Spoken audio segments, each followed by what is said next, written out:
عشوة شوف العشوة، عشوة فيها لمة، عشوة تسعد قلبك في برنامج عشوة، في برنامج عشوة. لا لا لا لا لا لا لا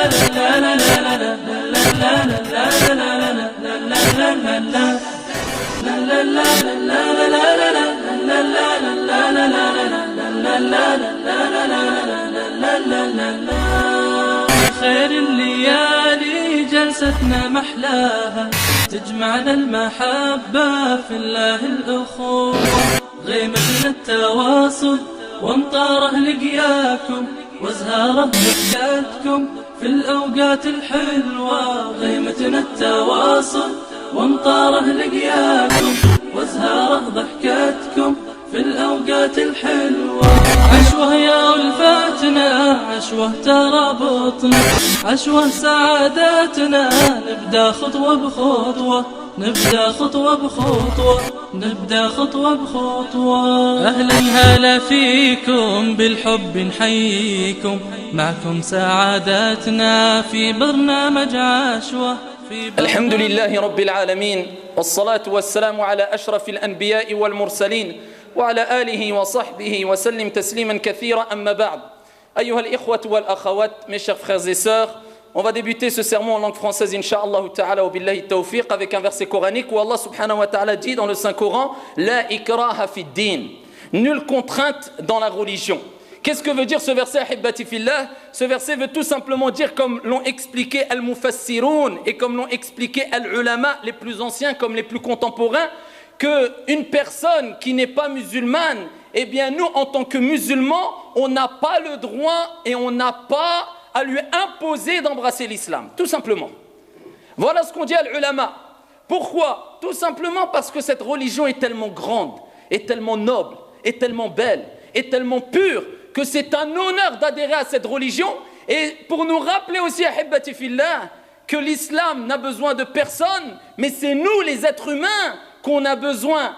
C'est nous qui avons besoin, je ne dirais même pas simplement les êtres humains, parce que même les animaux bénéficient ici de ce que renferme cette noble religion comme bon comportement et bonne moralité. Toutes les créatures ont besoin de cette religion qui est agréée auprès d'Allah subhanahu wa ta'ala, qui a été choisie par Allah subhanahu wa ta'ala. Inna ad-dina 'inda Allahi al-Islam. La religion agréée auprès de ton Seigneur, auprès d'Allah subhanahu wa ta'ala, auprès d'Allah le Seigneur des mondes, ahibbati fillah, n'est autre que l'islam. Donc nous disons, ahibbati fillah, celui qui veut embrasser l'islam, famarhaban, il est la bienvenue. Celui qui ne veut pas embrasser l'islam, personne n'a le droit de lui imposer. Et ça, c'est une réponse claire à ceux qui disent: oui, mais certains musulmans veulent imposer l'islam, veulent imposer aux gens plutôt de rentrer, d'embrasser ici cette noble religion, l'islam. Et bien nous disons non, vous vous trompez, parce que l'islam nous interdit d'imposer aux gens d'embrasser l'islam, de rentrer, de dire la ilaha illallah. L'islam ne nous a pas demandé cela, ni notre Seigneur tabaraka wa ta'ala, ni notre noble messager alayhi afdalus salati wa askat taslim. Et tout simplement, ahibbati fillah, parce que la guidée est de deux types. Il y a hidayatu at-tawfiq et hidayatu ad-dilala, ou bien hidayatu al-irshad, comme cela est connu par la majeure partie des musulmans, walillahi alhamd. Il y a hidayatu at-tawfiq, ceci est propre, exclusif à notre Seigneur tabaraka wa ta'ala. Une guidance qui n'apporte que réussite, succès. Hidayatu at-tawfiq, c'est quand Allah jalla wa ala guide une personne. Et Allah guide qui il veut et il égare qui il veut. Et il fait ce qu'il veut quand il veut, s'il veut. فَيُضِلُّ اللَّهُ مَنْ يَشَاءُ وَيَهْدِ مَنْ يَشَاءُ وَهُوَ الْعَزِيزُ الْحَكِيمُ.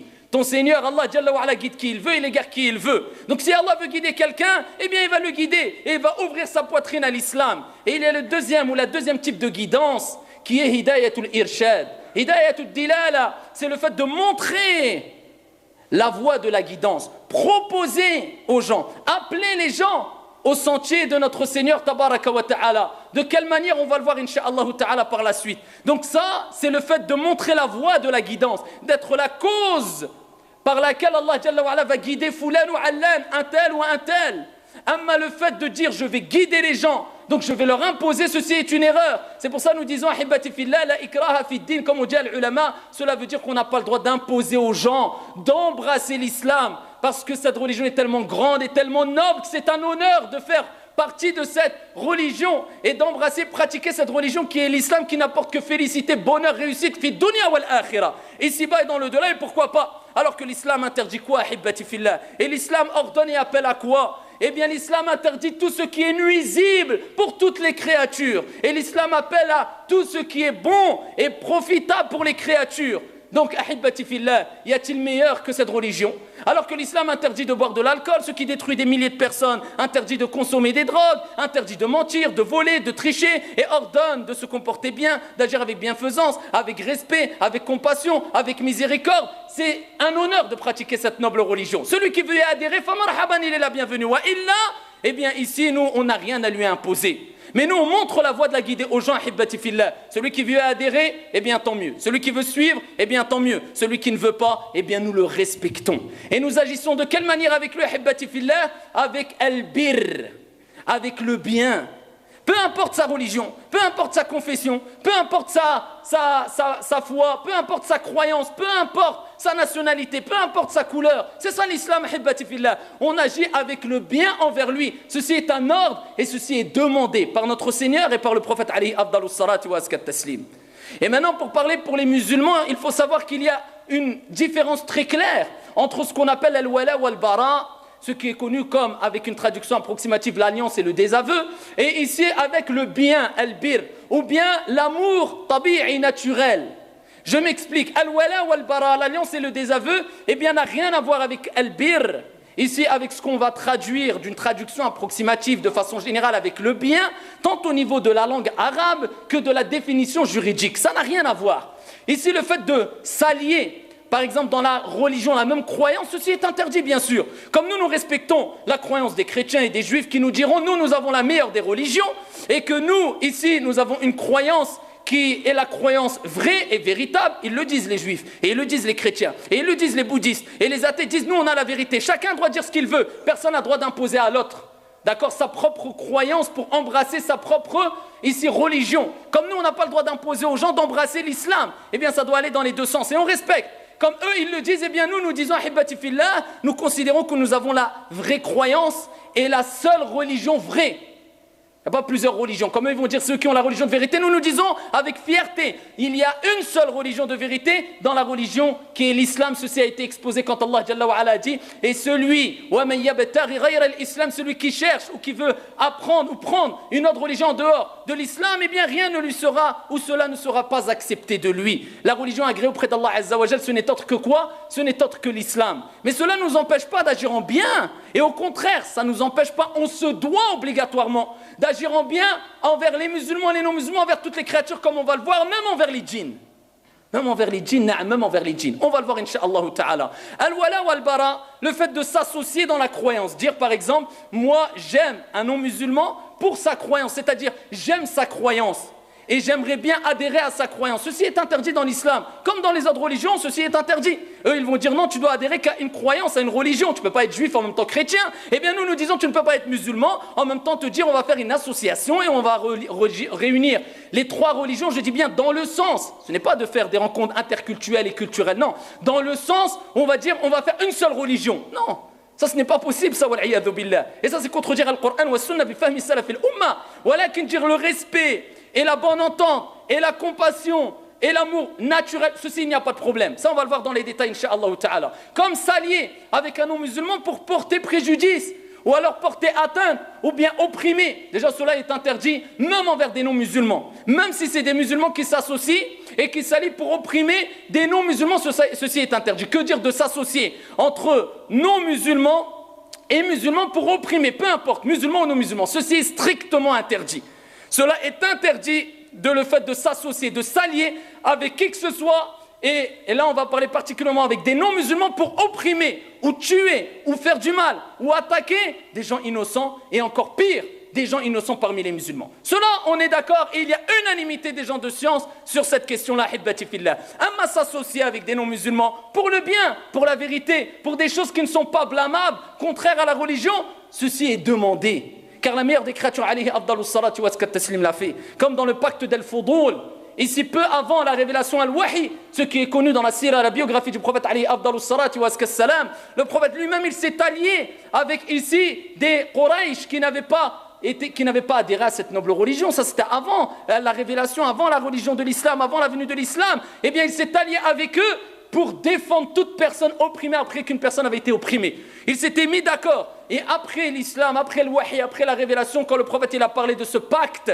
d'alliance pour protéger les gens opprimés, eh bien le prophète alayhi salatu wassalam, il dit « Je n'abandonnerai pas ou je ne délaisserai pas ce pacte, cette signature pour rien au monde.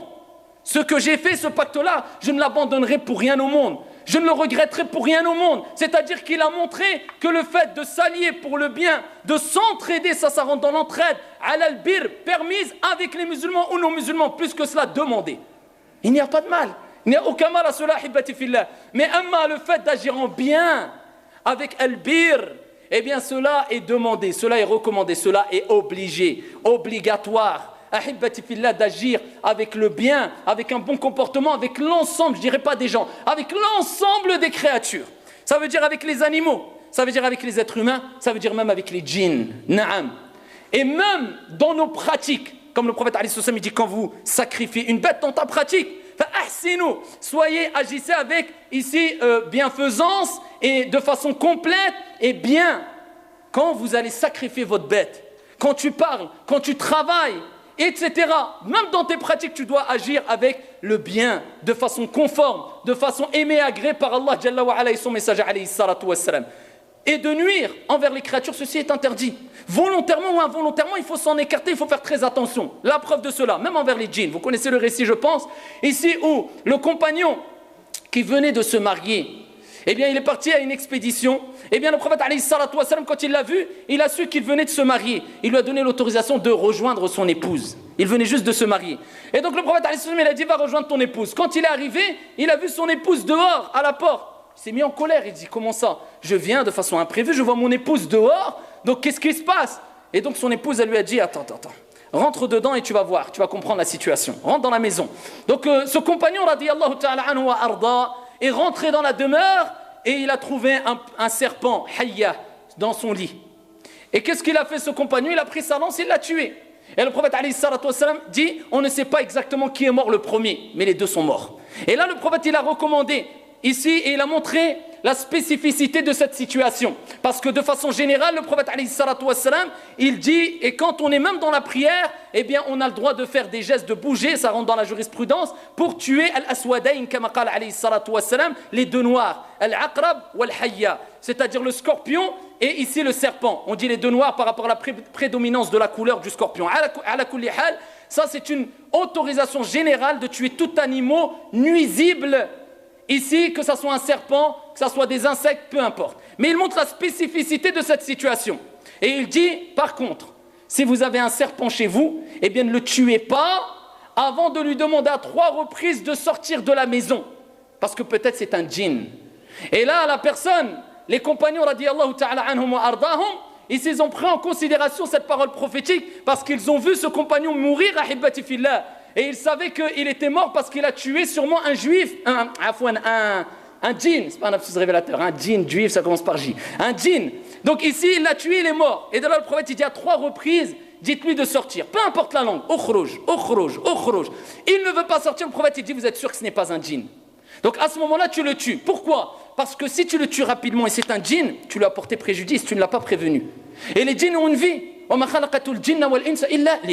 n'ai créé les djinns et les hommes que pour m'adorer. Il y en a des pieux, il y a des vertueux, il y a des désobéissants, etc. Donc ici il dit, demandez-lui l'autorisation de sortir. S'il ne répond pas aux 3 reprises, c'est-à-dire il ne sort pas, eh bien tuez-le. Si c'était un djinn, tu as enlevé ta responsabilité, c'est-à-dire tu ne lui as pas nui. Tu n'as nui en rien du tout quant à ce serpent, quant à ce djinn qui a possédé ou qui est rentré dans ce serpent. Et si ce n'était pas un djinn, eh bien à ce moment-là, tu le et il ne t'arrivera rien, incha'Allah ta'ala. Ça c'est parmi les nombreux textes qui nous rappellent que même les animaux, on n'a pas le droit de nuire aux animaux, mais on doit au contraire se comporter bien, même envers les djinns, afwan, on doit se comporter bien sans les nuire, même aux djinns. Et même avec les animaux, ceci est demandé. Vous connaissez les 2 hadiths très connus. Ici, un concernant une prostituée à l'époque de Banu Israël, un autre concernant un compagnon, fils sahihayn, où le prophète alayhi salatu wassalam, il parle aussi d'une femme qui est venue, qui a porté préjudice à un chat, une chatte plus précisément, qui lui a privé de sa nourriture. eh bien le prophète alayhi salatu wassalam, il dit que cette femme-là, dakhalat an-nar fi hirra, elle est rentrée en enfer dans le chat. Fi en langue arabe, quelquefois ça désigne bisababi, c'est-à-dire par la cause de ce chat dans le hadith. C'est-à-dire que cette femme, en privant cette chatte de manger, eh bien ça a provoqué le fait qu'elle est rentrée en enfer. Un chat. Et vous connaissez les deux textes, comme je vous ai cité précédemment, de la prostituée à l'époque de Banu Israël ou alors de cet homme-là. Qui, à la kulli hal, ils ont abreuvé un chien assoiffé. Et par la cause de cette action compatissante envers ce chien, et vous savez ce que dit ici au niveau de la jurisprudence l'islam sur l'impureté du chien, eh bien par la cause de cette action de bienfaisance envers un chien, kalbun akramakumullah, eh bien Allah lui a pardonné les fautes et Allah les a fait rentrer au paradis. Donc nous disons même envers les animaux, que dire envers l'être humain? Vous connaissez ce verset? On a honoré l'enfant d'Adam. L'enfant d'Adam a été honoré, se doit de respecter tout être humain. C'est pour ça que Allah Jalla wa Ala, quand il parle de al-bir et du bien et du bon comportement, ainsi que son messager alayhi salatu wassalam, il généralise et il utilise souvent le terme an-nas, les gens de façon générale. Et il ne précise pas ici les musulmans ou les croyants. À titre d'exemple, Allah Jalla wa Ala dit dans le Coran al-Karim wa qulu lin-nasi husna. Et dites aux gens, il n'a pas dit dites à un musulman ou dites aux musulmans, aux croyants, une partie, non, aux gens de façon générale. Husna, de bonnes paroles, des paroles bonnes. Dites-leur ici des paroles convenables, des paroles aimées et agréées par Allah subhanahu wa ta'ala. Appelez-les ici à la religion, et bien ça c'est des bonnes paroles. Le fait de leur faire ad-da'wa. Et ça, les ulama, ils disent que ça c'est parmi les plus grands actes de bienfaisance envers les non-musulmans, c'est de les appeler à la religion bil hikmati wal maw'izati al hasana, de les appeler à l'islam sans leur imposer, mais avec sagesse et bonne exhortation, comme Allah Jalla fi'ula nous a dit dans le Coran al-Karim. Donc ça fait partie du bien. Allah dit wa qulu lin-nas de façon générale, wa qulu lin-nasi husna. Allah subhanahu wa ta'ala, quand il parle des critères des pieux, des gens vertueux, eh bien qu'est-ce qu'il dit? Ceux qui refoulent leur colère, et ceux qui pardonnent aux gens. Ça c'est la preuve qu'on a le droit de pardonner aux musulmans et même aux non-musulmans. Et c'est une recommandation, et là on dit le principe de base. Il y a toujours des exceptions pour les croyants ou les non-croyants. Ici qu'on pardonne, et ce verset concerne le pardon vis-à-vis de l'ensemble des gens. Voilà comment réagit le musulman, ahibbati fillah. Et il n'agit pas en suivant ses passions, ou tout simplement parce qu'il a écouté un ou deux prédicateurs en langue arabe qui ont une certaine éloquence et qui poussent à agir avec haine de façon générale envers les croyants ou les non-croyants, ou bien parce qu'il a... Et ça c'est une catastrophe, ahibbati fillah. Le fait de se baser que sur des dires de prédicateurs. Moi je vous le dis, ça c'est une catastrophe. Ou bien ici, soit tu te bases sur les dires des savants, ou bien des prédicateurs, ceci est demandé bien sûr aussi. Walakin des prédicateurs qui reviennent aux savants. Et quand je parle des savants, à leur tête, je parle des pieux prédécesseurs. C'est quand ils parlent, ils disent Ibn Abbas a dit. Quand ils parlent, ils disent ici Ibn Mas'ud a dit, Abu Bakr a dit, avec une compréhension saine, avec Cheikh l'Islam Ibn Taymiyyah a dit, avec Ibn Qayyim a dit, avec al-ulama, avec Ibn Battah a dit, avec les contemporains. Mais ils ne basent pas toute leur religion sur des prédicateurs. Et ça, c'est une calamité qui a touché beaucoup de jeunes. Ils regardent sur Internet même des vidéos sous-titrées et ils voient par exemple quelqu'un, un prédicateur, et je ne vise personne en particulier, abadan, mais ils voient certains prédicateurs qui parlent en langue arabe avec une éloquence sous-titrée, et ça y est, il l'a attiré une fois, et bien il va en faire sa référence religieuse même dans les sujets les plus sensibles. Il ne va même pas différencier après entre un prédicateur et un savant. Et c'est pour ça des jeunes, tu lui dis, c'est quoi les critères d'un savant? C'est un prédicateur ou un savant? Wallahi, même lui, il ne saura même pas te dire. Parce qu'ils ne voient pas la différence. Pour eux, non, il est éloquent, point. Et il va le prendre comme référence dans tous les sujets. Et il va égarer, il va s'égarer. Même si ce n'est pas la faute dans tous les cas du prédicateur. Mais nous disons, ahibbati fillah, les grands sujets les plus sensibles, on les renvoie aux plus grands des savants, kibar al-ulama, parmi les plus anciens et les plus contemporains. Et autrement, on revoit les paroles, bien sûr, des prédicateurs, des imams, qui renvoient leurs paroles au dire des pieux prédécesseurs, des savants et des plus grands des savants. Je parle particulièrement sur les sujets les plus sensibles. Mais les sujets généraux qui sont extrêmement importants, birrul walidain, la bienfaisance envers les parents, envers les voisins, etc., ça c'est autre chose. Mais les sujets sensibles, c'est pour les savants qui maîtrisent les sujets sensibles. Al-Hukama, les gens sages, ahibbati fillah. Donc voilà la bonne compréhension de façon très résumée de Al-Bir et la différence entre Al-Bir et entre Al-Wala ou Al-Bara. Et on ne mélange pas tout jusqu'à ce qu'une personne va dire Ah, Allah Azza wa Jalla a dit dans le Coran, وَمَنْ يَتَوَلَّهُمْ مِنْكُمْ فَإِنَّهُ مِنْهُمْ. Celui qui les prend pour alliés, eh bien, il fait partie d'eux. Donc c'est un kafir, donc il sort de l'islam, donc son sang est...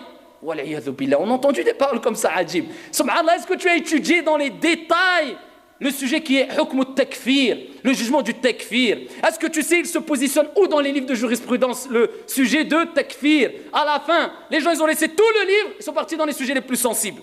Tout le livre l'a mis de côté, c'est pas. Non, on va parler du takfir. Ma kallafaka Allahu bihadha ya Abdallah. Allah Azza wa Jalla t'a pas donné cette responsabilité de t'occuper de ça. Tu n'es pas un savant qui est expérimenté dans ce sujet. Donc on dit, ahibati fillah, il faut faire très attention et ne pas mélanger tout. On a notre religion et on en est fier. Et sur notre croyance, pas de concession. Allah dit lakum dinukum waliyad din. À vous votre religion, à nous notre religion. Et quand c'est l'heure de la prière, on prie. Et on n'est pas complexé, walillahi alhamd. Et on est fiers de notre religion et du prophète Mohammed alayhi afdalus salatu wa askat taslim. Et comme les juifs et les chrétiens le diront, on a la vérité, nous dit, il n'y a pas trois religions, il n'y a qu'une religion véritable pour nous, c'est l'islam. Agréé auprès de notre Seigneur tabaraka wa ta'ala. Et on n'est pas complexé, lakin on ne mélange pas tout. Et on ne différencie pas entre le fait d'avoir notre croyance et ici de ne pas faire concession sur nos dogmes religieux et le fait d'agir en bien vers les musulmans et les non-musulmans, jusqu'à ce que le prophète alayhi afdalus salatu wa askat taslim a dit.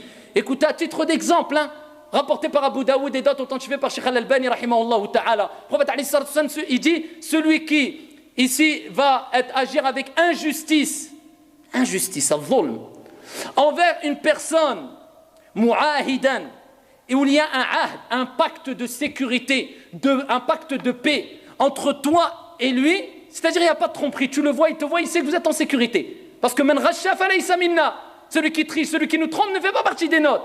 La religion, c'est une religion d'équité. On n'est pas des traîtres, nous, les musulmans. Wal'iyadhu billah.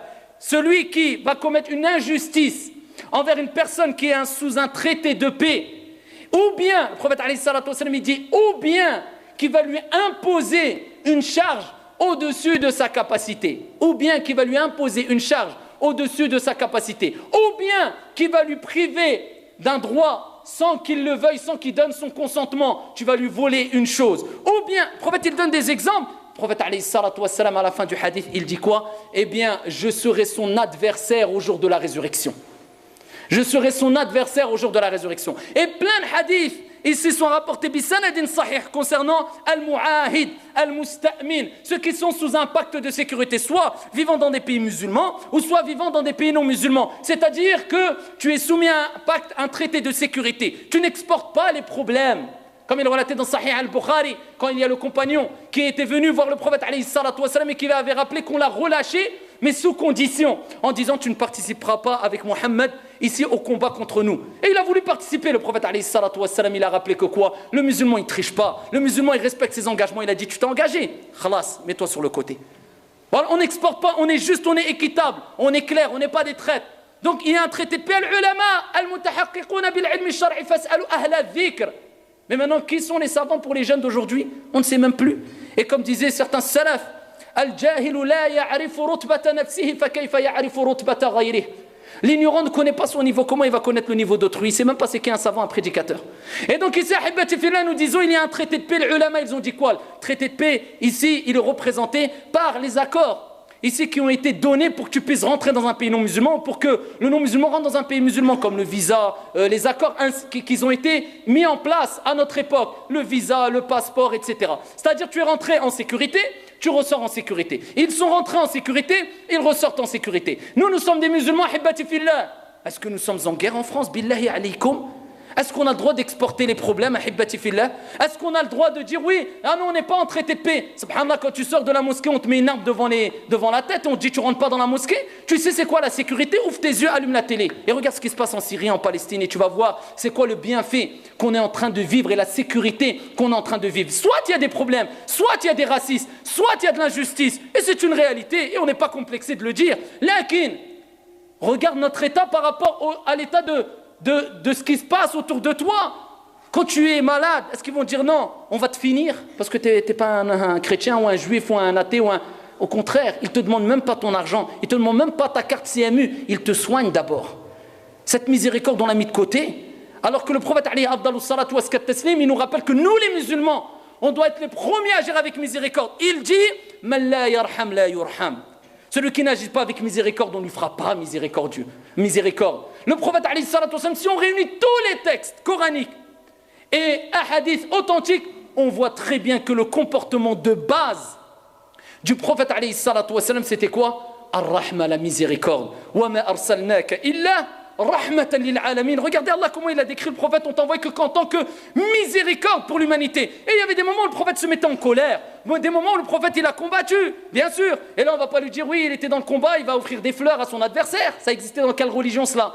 Mais le prophète alayhi salatu wassalam, quand il se mettait en colère, c'était une miséricorde et c'était une sagesse, parce qu'il ne voulait pas répandre le sang, mais c'était par défense, ou alors c'était vraiment nécessaire parce qu'ils étaient opprimés et Allah azza wa jalla leur avait imposé, ordonné. Et donc on ne mélange pas les choses, ahibbati fillah. C'est pour ça qu'on se doit de réagir avec avec bienfaisance et avec reconnaissance envers tout être humain qui nous apporte du bien.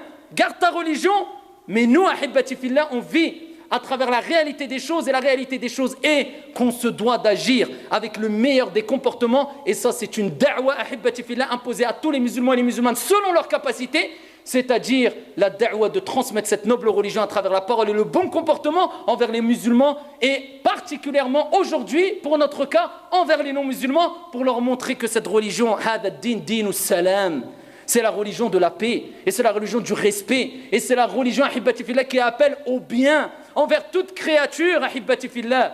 Wa nahnu al-an fi majali ad-da'wa, wa ad-da'wa tahtaj ila al-hikma wal maw'izati al-hasana. Nous sommes dans une étape, nous, ici, ahibbati fillah, je parle de toi et de moi, ya Abdallah, ici en France, en Europe, dans une situation, dans une étape de da'wa, de prédication. Et cette étape, elle demande quoi? La da'wa qui a été considérée comme les savants, comme le plus grand des djihad, comme le plus grand des combats. Pourquoi? Car ils disent que le plus grand ennemi, c'est Shaitan, c'est le diable, c'est Iblis. Et ici, ceux qui combattent Iblis, eh bien, ils ont fait le plus grand des djihad, le plus grand des combats. Et le prophète, il a appelé ad-da'watu ila Allah avec la langue. Il l'a appelé un combat, un djihad. Comme Ibn al-Qayyim a dit le plus grand des djihad aussi, il dit c'est le djihad contre soi-même de façon générale. Djihadun nafs. Donc, est-ce qu'on a mis de côté ce combat, ahibbati fillah? Est-ce qu'on transmet comme il se doit cette religion, sans complexe, avec douceur, et on respecte toutes les religions, peu importe les confessions, mais sans complexe, et en affirmant clairement que nous sommes fiers d'être musulmans, et avec le plus grand des respects, walillahi alhamd. Et le prophète alayhi salatu wassalam, et je terminerai avec ce hadith rapporté par At-Tirmidhi bi sanadin sahih et d'autres, il rappelle et il nous enseigne, ahibbati fillah, comment se comporter à toutes les époques, à travers n'importe quelle génération et envers n'importe qui et dans n'importe quel pays. Comment se comporter, ahibbati fillah, et comment appliquer notre religion. Et il dit alayhi salatu wassalam, quand il donne cette recommandation qui vaut plus que de l'or, ittaqillaha haythuma kunt. Crains Allah où que tu sois, peu importe l'endroit où tu es, crains Allah. Parce que tu ne sais pas, ici, وَلَا تَدْرِ نَفْسٌ بِأَيِّ أَرْضٍ تَمُوتُ, aucune âme ne sait où elle va mourir. Où que tu sois, crains Allah Azza wa Jal. اتق الله حيثما كنت وأتبع السيئة الحسنة تمحوها. Et fais suivre, pour te rappeler, ne désespère pas, fais suivre la mauvaise action d'une bonne action. La bonne action, elle va effacer la mauvaise action. Walillahi alhamd. Allah Azza wa Jal, sa miséricorde dépasse sa colère. Accomplis des bonnes actions, ça va effacer les mauvaises actions. وَخَالِقِ النَّاسِ بِخُلُقٍ حَسَنٍ. Et il dit ensuite, après nous avoir enjoint de craindre Allah, de ne pas désespérer, d'augmenter les bonnes actions qui vont effacer les mauvaises actions, comporte-toi avec les gens d'un comportement, traduction approximative dans le sens exemplaire, complet, un bon comportement avec de bonnes moralités. Il n'a pas dit avec les musulmans, avec les gens de façon générale. Comporte-toi avec un bon comportement. Et regarde le prophète alayhi afdalus salati wa askat taslim, fa wa rabbil Kaaba, même ceux qui n'adhéraient pas à sa religion à son époque, eh bien ils reconnaissaient que le prophète était un homme juste, un homme respectueux, jusqu'à ce que le César, quand il a été, où il a lu la lettre, quand le prophète l'a invité à embrasser l'islam, et qu'il a eu cette conversation avec Abu Sufyan, et qu'il lui posait des questions, cet empereur, concernant le prophète Mohammed alayhi salatu wa salam, il n'a pas embrassé l'islam, mais il a reconnu la moralité du prophète et il a dit, si Mohammed était devant moi maintenant, eh bien je lui aurais lavé les pieds.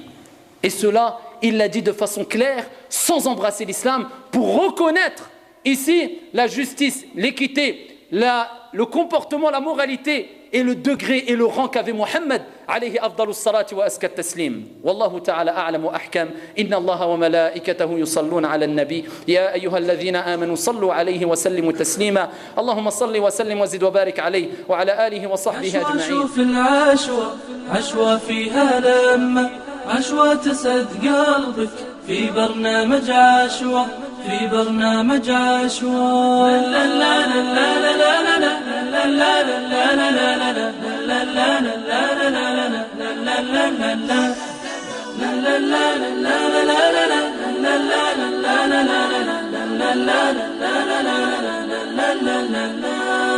في خير الليالي جلستنا محلى